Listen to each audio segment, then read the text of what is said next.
All right, so we're going to talk about is personality theory and how it affects your experiences with performance anxiety. A little bit, this is where I talk about me. I am just a simple trombone player, right?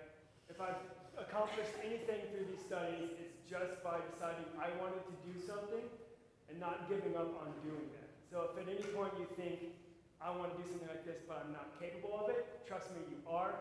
If I could do it, anybody could do it, right? I am not particularly smart or talented, right? I just decided I wanted to study trombone players this way, and I kept moving forward with extreme tenacity, right? So I want everyone here to kind of keep that in mind. You know, if this sparks something in you, I want to study something like this, or through the course of this class, you've been thinking, I want to study something else, you are capable of it, right? You just have to keep moving towards it, right? And realize that the goal is constantly going to shift. What my original idea for this kind of stuff was not what it became. You know, I started moving in a direction that's, you know, like a river, the river metaphor, right? It starts shifting in one direction you didn't expect. So, okay, so we talked last week about musicians' identity. It's developed from the athletic identity measurement scale, but Chesney kind of adapted it for musicians. And it's just the idea of how strongly you identify as blank. It's something that's really common in musicians and athletes especially. It's just kind of the nature of those two fields. You need to identify how to be successful. I would say that there's, you know, to be a successful musician, you need to have a kind of obsessive period. You need to have a couple years where you're entirely dedicated to music. It's just kind of to be, at least for performance, to be a successful performer, you need to have that kind of drive, that intense drive. It's largely necessary, except for probably a few exceptions. And it's unique to musicians and athletes. This idea that you need to be kind of 100% into this one field. You know, I imagine you don't really see it much in like biologists or engineers, right? They might be really involved in their own work, but this kind of drive of I am an engineer, 100% of my being is that. It's probably less frequent in fields other than music and athletes. But what are the downsides of having a high identity, right? The upsides are a little more obvious, right? You're really dedicated. It means you're more likely to succeed. You're going to be happy with your successes. You're going to have that drive and motivation necessary to reach high levels of success. Right? But what are some of the downsides? Some of the downsides, first one I have to talk about is the bottom one, identity foreclosure. This is the idea of deciding what you're going to be, what you want to do with your entire life at a young age before you've really explored other avenues. So deciding, you know, in 6th grade, I'm going to be a musician. Or in like junior high, I'm going to be a football player, right?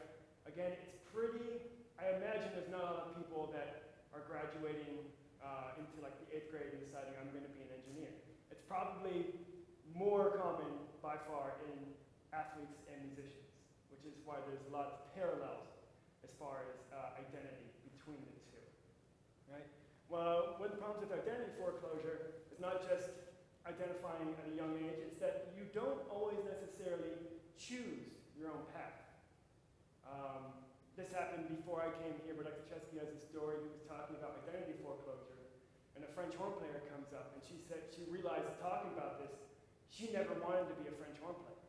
Her parents just kept going to parties and saying, this is my daughter, the family musician, and so she just kept doing music, and she never realized why she was so sad all the time. She was all-state here in Texas on French horn, that's a big deal. She came here for a scholarship, and she hated life. Right? She never realized why, because she never wanted to be a musician. She just kind of felt compelled to be a musician. And that's something I think a lot of us don't think about. After talking about this stuff, I started asking my students, first lesson, what made you choose your instrument? Do you like your instrument? You know, and every now and then I get someone who answers, I didn't really choose it, I don't know why I'm playing it, I don't really like it, you know? And it's something to keep in mind as you start teaching someone. You know, do they even want to play this? You know, it's a powerful thing to keep in mind when you're trying to find motivation. You know. Any questions about that? The other one is selective optimization. This is what I was talking about with the obsession, right? This is the idea that everything you are is given towards this one task. All I care about is baseball. My entire life is geared towards baseball. All I care about is music. My entire life is geared towards music. And it seems like something that is necessary to reach high levels of musicianship, right? High levels, high athletic, right? You have to be geared. You can't go out and do certain things that are going to risk your entire career. But at the same time, there are downsides with this. Movies, this is the romantic part of identity, right? Movies love portraying this idea of the obsessed artist or something. Like A Beautiful Mind comes to mind when I think about this. His entire being just seems so romantic and syrupy and great, and we love it. We love to think about the idea of someone who is 100% geared towards this one thing. That's all they care about. It's romantic, right? But one of the problems from my own experience is I came here to UNT for a performance disorder. When I came in my undergrad, I started developing an inability to play the trombone, right? And up until that point, all I cared about was trombone. Not necessarily music history or theory. All of that was music, but it wasn't trombone. All I cared about was trombone. So what do you think happens when I start to lose my ability to play the trombone? You lose yourself. Lose myself, right? All I care about is trombone. I slowly can't really play trombone anymore. So what do? I get in the practice room more. I need to work harder. I need to be good at trombone. So you start pushing friends away, you start pushing family away, you practice more, right? And now I know, looking back, it was how I was playing is the problem. But at the time, I thought, I'm not practicing right, or I'm not practicing enough. So longer time in the practice room. Work. Lead. You have to get better at this. It is all you have, right? So do you think that was setting myself for success or for failure, right? Probably for failure. I was lucky enough to be very stubborn and to come to the right school, right? What happened if I was less stubborn? Maybe I would just quit. I guarantee I'd be working in a restaurant right now. Hating my life, just hating everything, right? That's what would have happened if I wasn't as stubborn. Or what happened if I was stubborn and I went to the wrong school? And all the problems that were creating my performance disability compounded, right? Because I studied with everybody in LA, everyone I could think of. And it never got any better, right? It was how I was studying. So if I went to a school where they just kept teaching that, and I just kept getting more and more entrenched in this harmful way of playing, right? And I got lucky. I came here, and I was stubborn, I was stuck with it. By the end of my first semester, I was in concert orchestra, right? I went from bad days I couldn't really make a sound. By the end of my first semester, I was in concert orchestra. By my second semester, I was in symphony orchestra, right? And now I consider myself completely rehabilitated, right? The problems that I had it's not even a hint of them, right? I am a fully functional musician, trombone player, right? And now I have other interests. I can do research, I can be an academic, right? Well, even barring something like what I experienced, like what happens if your entire focus, 100% of your life is focused towards music, and you get in a car accident, and you smash your face, right? It happened to Bud Herseth. He lost his ability to feel his face, right? And luckily he was not able to, he didn't lose his ability to play. I think he played in Chicago for like 30 more years, right? But it happens, There was some famous trombone player got kicked in the face by a donkey or something, like that kind of stuff could happen. I could walk out right now and get punched in the mouth, and it's possible that ends my career, right? Or like an athlete, everyone knows the college guy that busts his knee senior year of college, and all of his hopes and dreams are gone, right? So we need to, even if you are fully obsessed, if you're entirely geared, your high identity for this one thing, you need to branch out. You need to have other interests, and you need to have relationships with people, right? You can't be 100% this one thing. It's too risky. So you need that obsessive period, but you can't be 100%. Does that make sense? Questions? You have a question. Yeah, okay, so I was talking to someone who told me he had vocal dystonia. Exactly, what is it exactly, and what were you doing to make you... Vocal dystonia is a neurological kind of disordering of the brain's mechanisms. So you go to do a task, and when you go to do something, muscles need to contract, right? The right muscle. If I want to lift something, these muscles have to contract to do it. Focal dystonia, for task-specific focal dystonia for musicians, is where you go to do something, a task. Typically, the only one that's really talked about in musicians is embouchure and hand. I had kind of I've never seen any studies about it in air dystonia, but embouchure is you go to play and wrong muscles will contract. So tricky jaw, it kind of pulls back because these muscles are contracting, or these ones down here, the face is full of muscles, and the wrong ones will contract. That's kind of embouchure dystonia. Hand dystonia, they go to play, and a typical one is the fingers will kind of curl up. Like I said, I've never seen it talked about or studied, but I would go to play, and I'd go, and all of my abdomen, intercostal muscles, diaphragm would all kind of just lock up, and I wouldn't be able to move the air out. So, on a bad day, I could just get the air moved forward. And it was specific to trombone. That's what makes it, task specific. I could blow up all day, but I go to play trombone. It's kind of locked up. So how do you fix it? It's not quite appropriate for me to, as an occupational health TA, to talk about brass pedagogy. We can talk afterwards when it's not officially a thing, but yeah, it's not. I would love to talk about it, but I feel like it might be dangerous for me. You know what I mean? I studied with Jan Kegrice, and she's kind of renowned for vocal dystonia and musician rehabilitating. So I got lucky. I got lucky. Questions about any of this? Comments? Does strike close to home for anybody? Yeah. You don't want to share it. It's a safe place. Even though I'm recording. No? Okay. Well, that's a familiar shut slide. Okay, now we're going to talk about personality and the definition of what is personality. What is personality, by the way? Okay, cool. Okay, personality theory is kind of based around the idea of traits. It's this idea that we are all complex, right? It's hard to kind of look at someone and say, this is what they are, this is how they're likely to react, this is what motivates them. But we can break down you and your responses in certain situations into what's called traits. And it's easier to break down situations and see how you respond in these and kind of score you based on that. That's called traits. Has anyone heard of the Myers-Briggs Big Five personality? That happens a lot. It's the Big Five: openness, conscientiousness, extroversion, agreeableness, and neuroticism, right? And that's kind of like, that's the most well-known. We'll talk about some other ones, theories, but these are the traits. It's important to keep in mind that traits are a continuum, right? It's popular in media to kind of say, extrovert or introvert. You've heard about that, you score high, so you're an extrovert now. No, it's just saying in certain situations, you're more likely to do this.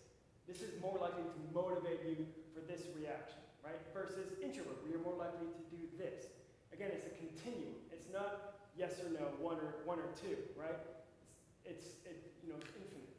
Does that make sense? So as we talk about this, don't feel like we're talking about your score and stuff. I'm going to talk about the DS-14 and how I disagree with it in some ways. Don't get too caught up in this is what I am, right?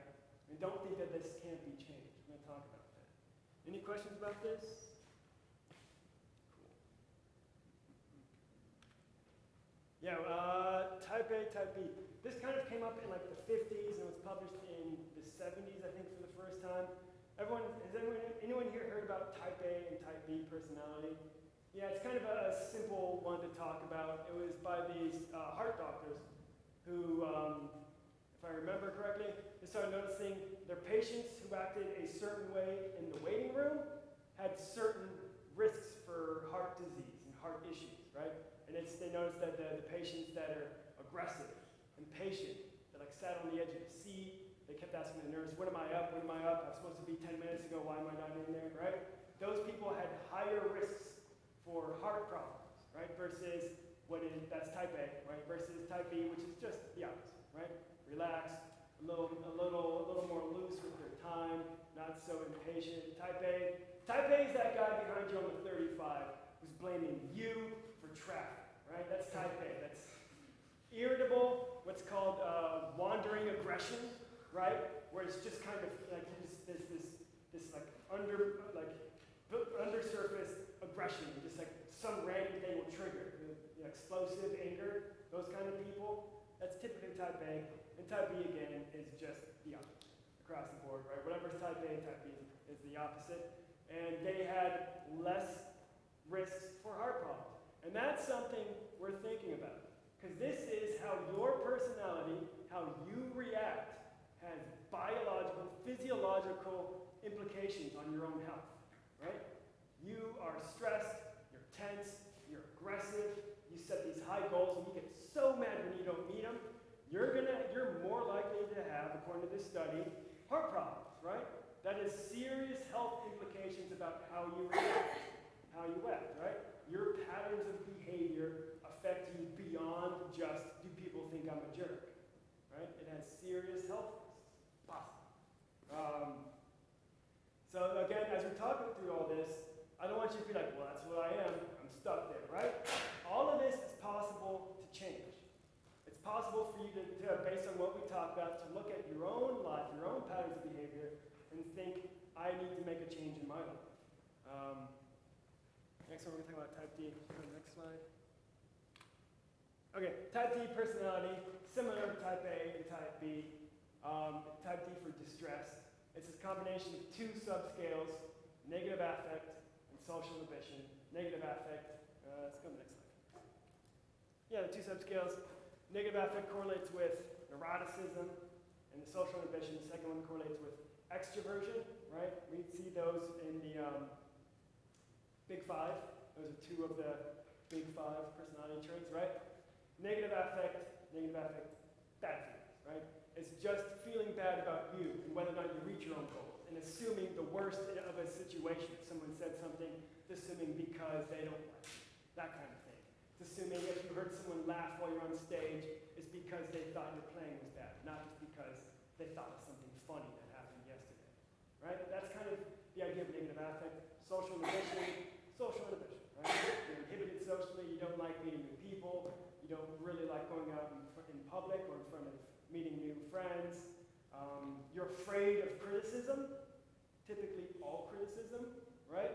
And you think about these two things, negative affect, feeling just automatically going to a bad mood, right, or bad reaction, and not liking to be up in front of people. You think about those two things, and then a musician, performer on the stage, then it sounds like a bad mix, right? Someone who's afraid to go in front of people, who's afraid to receive criticism, who's automatically going to assume the worst in the situation, probably isn't going to do that well on stage, right? Does that make sense? And so what I gave you was what's called the DS14, D-scale 14 question. This is the scale that measures type D personality, right? And essentially how it's measured, what's next here? Okay, cool. Essentially how it's measured is if you score 10 or higher on both of the subscales, you are said to have type D personality. So who, back to hands, who scored 10 or higher on both? Cool. All right, you guys are screwed. Oh, you're totally screwed. Right? No, I mean, back to, this is one of the things, like, after I did the study and started thinking about it and putting this stuff together, I wouldn't use this scale again, right? Because what did I just say about traits? What did I say about traits? What was like one of the primary things about traits? Continuum, right? And then we get to this saying it's kind of yes or no. So I don't really like it. I wouldn't use it again. There's different, better scales. If I were to redo this study, I wouldn't use this one. Musician's identity I still like, but there's better ways to measure, but it's still valid for the purposes of a kind of pilot study, which is essentially what this was, right? Okay, so I'm trying to remember who I type of personality. So we talked about, a couple years ago, I did an international survey of trombone players. I took responses from 316 international trombone players. We measured a whole bunch of different stuff. I just published a paper on musculoskeletal health, right? Yay, so smart. This stuff on performance anxiety and these two personality stuff we talked about, and a bunch of other demographic things. And I was interested, how would musician's identity and DS14 scores affect people's experiences of performance anxiety? how will these two things affect the other? Cool? And these are my hypotheses, were that the DS14 would increase the risk of performance anxiety, being type T, and that a high identity would also increase the risk of performance anxiety. Those are my hypotheses. Real quick, the people that had type T personality, who is a performance major? Okay, cool. Who is not a musician at all? Okay, 1, 2, 3, 4. Cool. And everyone else is a 5? What are your majors? Just curious. It really doesn't matter. I'm just curious. Criminal justice. Yeah. Oh, you didn't raise it. You raised it.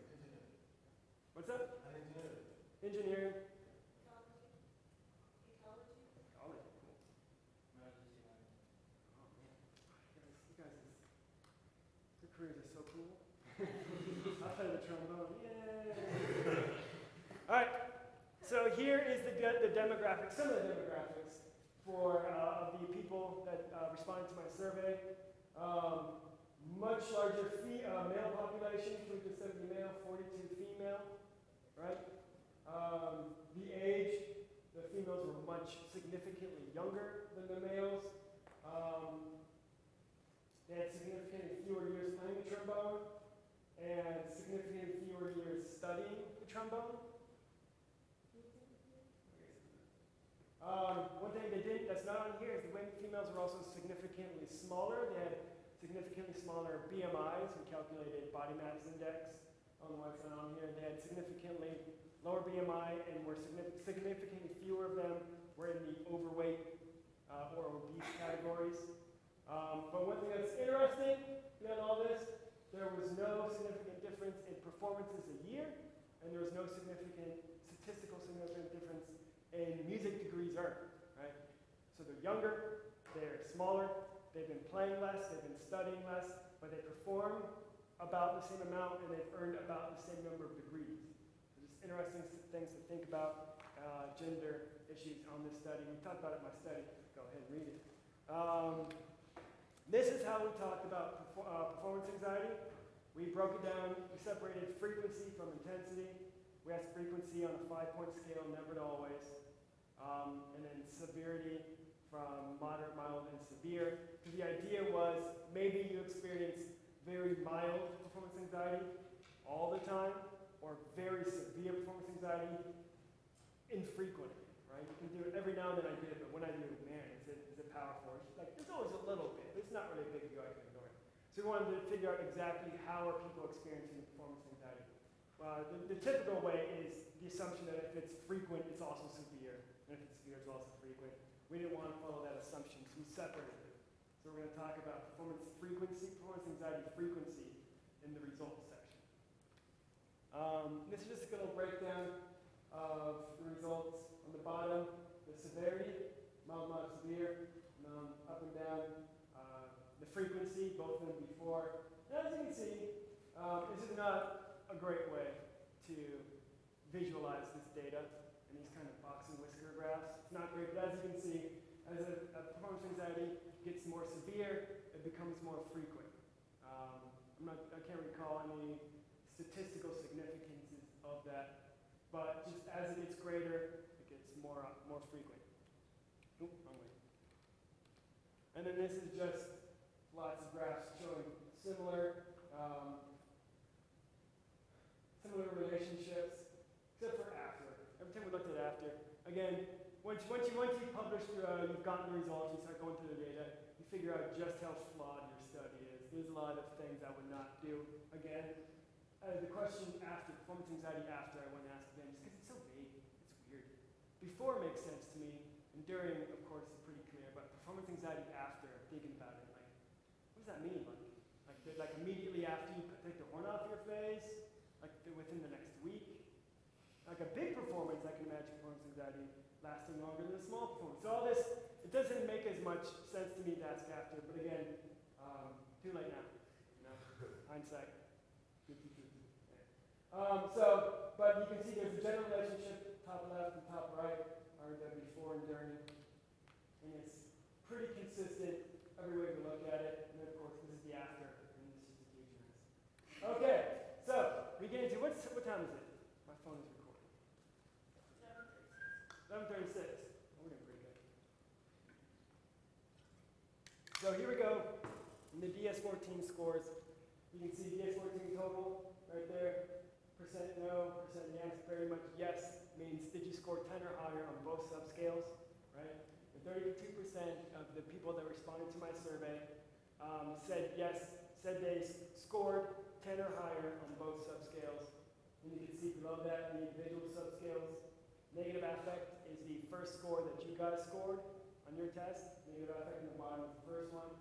So you can see that social inhibition is more frequent, scoring 10 or higher. Again, problems with how this is done. Still valid.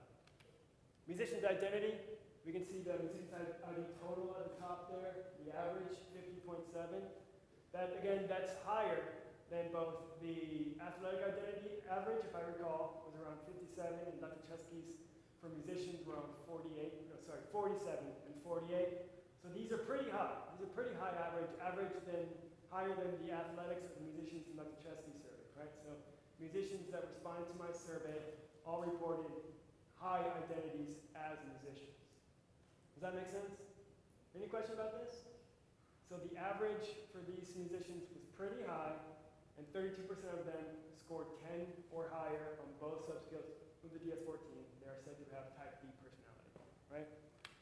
This is where it gets a little complicated. Here we have, what is going on here?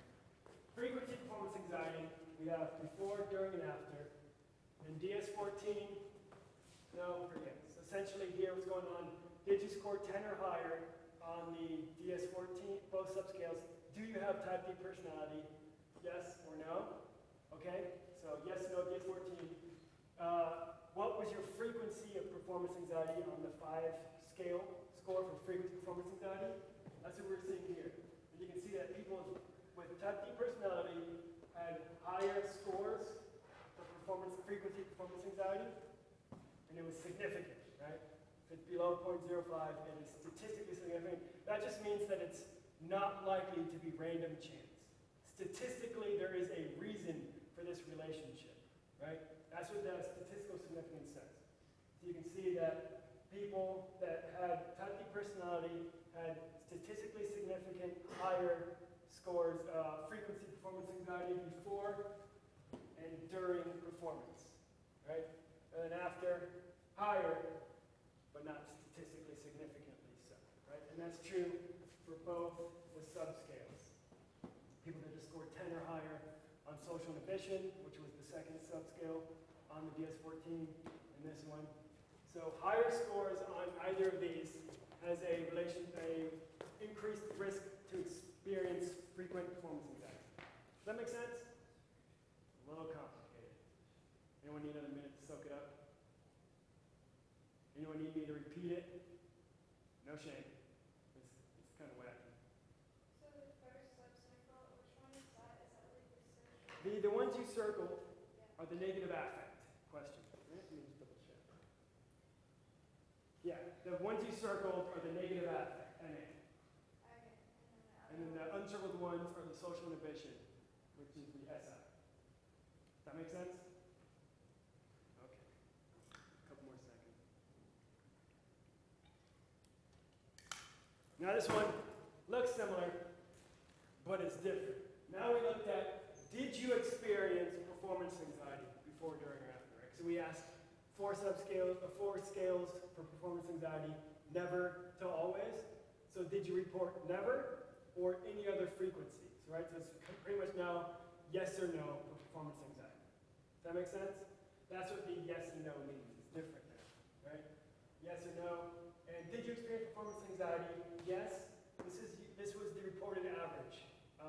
Musician's identity for people that experience performance anxiety. And this is the average musician's identity for people that did not experience performance anxiety. Does that make sense? Yeah? It's complicated, but it's okay by now. And you can see statistically significant difference between the two.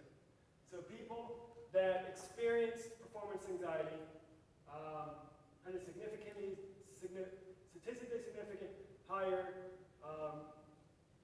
chance of experiencing performance anxiety. That sentence make sense? Yeah? Okay, so if you have a high musician identity, you are more at risk for experiencing performance anxiety, according to the results of this study. Does that make sense? Higher your identity, the more likely you are to experience performance anxiety. And that's true, as you can see, for before and during, and of course, after being a jerk. It's all different, right? And of course, interesting is you see the SI subscale and the NA. MIMS is broken down into 3 subscales, and this third one, exclusivity, is a little different. Interesting. Okay, so everyone good with this? Questions? Anyone need a second longer to soak it up? Cool. So we go back to my hypotheses that DS14 and musician's identity will increase the likelihood of performance anxiety. Proven, right? Or at least, it's possible, right? That someone who has type 2 personality and someone who has a high musician's identity, they're at a greater risk of experiencing performance anxiety. So, right? This is the thing I always try to keep in mind whenever I give a study, the so what factor. Who cares, right? What's it really matter? What can we do about it? One, you can, by looking at your results, you can kind of look at your own life, right? After taking this study, I started realizing that if I go out in public, if I go shopping after a practice session, I act differently than if I go shopping after a rehearsal, right? If I have a long practice session, stuck in my room, hating myself, why can't you make this, why does this still sound like garbage, it's been a week, that kind of stuff. Then I go shopping, eyes down, don't look at me, just take my money, I don't want to speak to you, right? I'm so in my own head, right? Versus a rehearsal, where I've been interacting with people and making music and enjoying stuff, I go out shopping then, I'm happy, right? Making friends, talking to people in the aisle, hey, how are you doing? That kind of stuff, right? How I think my experiences kind of change my social abilities, right? And having realized that, I try to realize which one is probably more healthy. I would argue the second one. I would argue being upset and not wanting to interact with people is not necessarily as healthy, right? And now let's put this into since most of us are musicians, musical context. How do you react when the lead player leans over and says you're late? Do you say, okay, I will be late again? Or do you think, oh, late, you know what you're talking about. You were early, right? Probably the second one. Is that the healthiest reaction, right? It's like, even if you're just thinking it every time the director says you're flat, or the guy next to you says, hey man, we're phrasing it like this, Is your reaction to be like, okay, you're right? Or is your reaction like, that was perfect, I don't know what you're talking about, right? Which one is which attitude is more likely to get you called back, right? Yeah. So think about how you react. And then, of course, why is that your thought? Why do you naturally assume that everyone's wrong and that you could possibly have been incorrect, right? Yes. Why? You have an answer? Well, typically when you make a mistake on an instrument, you put it more closer to you, like you being wrong. At least, that's how I feel about it. You think that if something happens in the ensemble, you're more likely to assume it was you? Oh yeah, definitely. I know what you mean. Yeah. Like if something's flat, I'm like, oh God, why am I so flat? Could be anything, right? I think what it is whenever you practice, you're like, oh God, I'm so horrible. And you beat yourself up about it. And then when someone's like, you're late, or hey, we're phrasing it like this, they're not necessarily criticizing you, but you take it as criticism because you identify so highly and you're like so negative about it all. But it's like everything to you, so it's like kind of like this is everything to me, Yeah. but like I'm so bad. Yeah. I spent 12 hours working on this piece. What do you mean I'm flat or I'm behind? Yeah. I'm trying my best here. Any sort of outside, not even criticism, but difference or change is just proves that piece. Or what if they say you're flat and your immediate reaction is negative spiral? Oh, I can't do anything right? You start psyching yourself out. That's also, I feel like that one's pretty frequent, you know. When someone says, hey, you're late, then you're never going to be on time for that entrance again, right? It's just so like, I'll get it next time, right? And then you're out, right? So it's this kind of balance. Now, what about the results specifically of this study? Of saying that these personality measurements are able to, possibly able to predict likelihood of experiencing performance anxiety, right? What if we had a test or a series of tests or whatever that you could take that made it possible to predict the likelihood of catastrophic performance anxiety, right?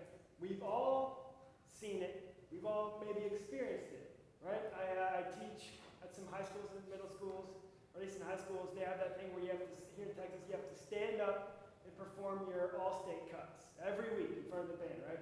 And I've had students that are, they can hear the trombones being tested out, and their lesson's almost over, and they're visibly shaking, because they know that they're going to have to walk out and play their cut, right? Is that healthy?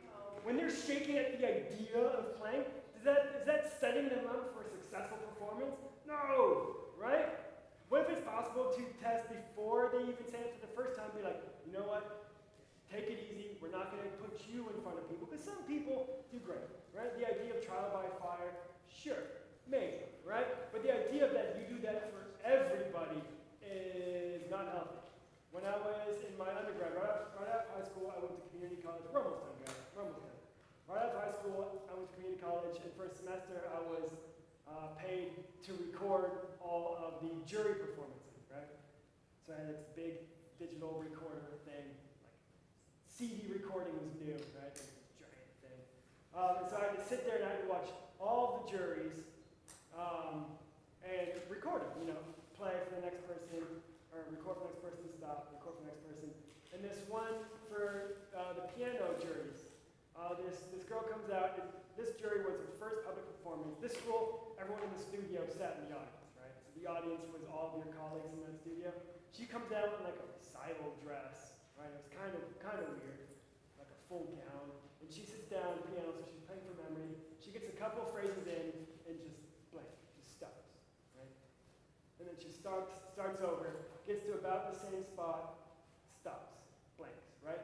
And then she starts crying, and she starts again, and she gets like half a phrase in, and she stops, and she's just sobbing, tearing over the piano keyboard, and the teacher comes out, puts her arm around her, and walks her off stage, right? And then at the very end, after everyone else went, she came back on, red face, and, you know, tried again, got a phrase in, stopped, started crying again, and walked off stage, right? Do you think she's going to have good experiences with performance anxiety in the future, right? I would call that traumatic, right? That's going to impact every other time she gets on stage. It might end her career or something like that, right? You could go on stage and be like, I don't want to do that again. I'm never going to do that again. Never again, right? What if it's possible to, before someone gets on stage, predict the likelihood for that kind of performance, right? What would you do, right? Some kind of slowly engage in performance. Maybe the first performance, that jury is just in front of the teacher, right? Jury setting, but just the teacher in a smaller room, right? Maybe one friend that they trust. And you slowly expose them to performance. The idea of every semester, everyone, at least in the trombone departmental, right? Everyone gets on front of stage in front of the trombone studio. That's true for most studios, right? It's probably good for most. It's probably not good for everybody, right? And you can't always tell before they get on stage. Maybe. Right? Again, I don't think these are the tests to do it, but they prove an interesting idea about the possibilities of doing this kind of thing. And remember, I'm just a stupid trombone player. So if this kind of sparks anything in anybody, there's no reason you can't pick up from where I kind of left off, right? Every one of you is probably smarter than me, so you could definitely do better than what I did. All right, bye guys. Thank you.